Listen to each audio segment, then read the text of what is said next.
Hello mga kachati!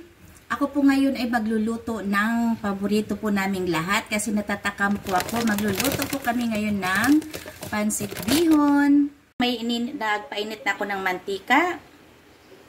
Lagay na natin yung bawang. Ayan.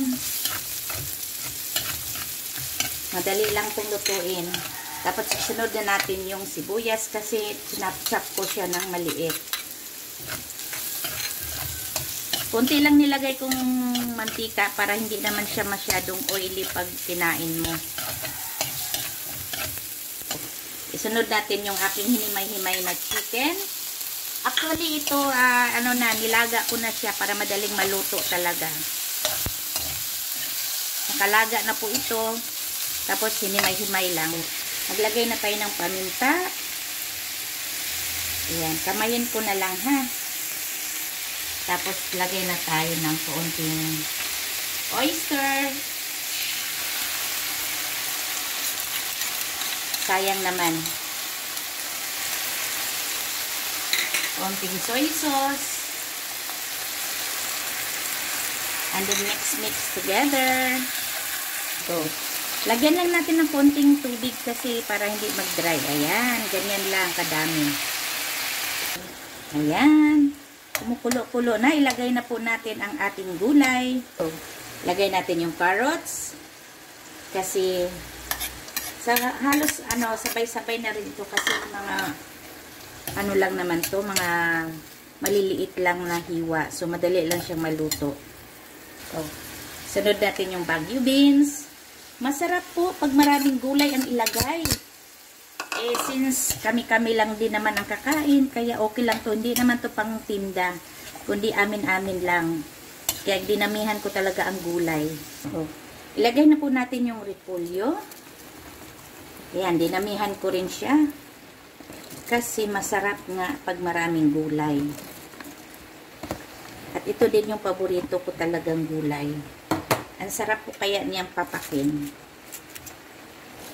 Haluin po natin para yung nasa ilalim ay mapunta sa taas at ito namang nasa taas mapunta sa ilalim. Diin-diin lang po natin. Ito na po. Luto na po siya pero isang tabi muna natin to kasi ito pa lang ang first step sa ating pagluluto. May second step pa po tayo. Okay.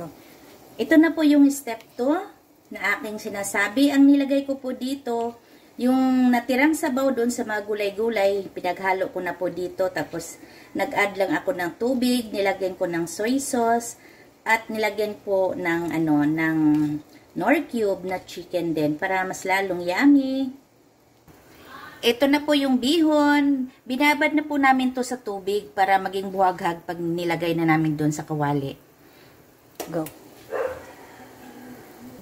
Ilagay na po natin yung bihon.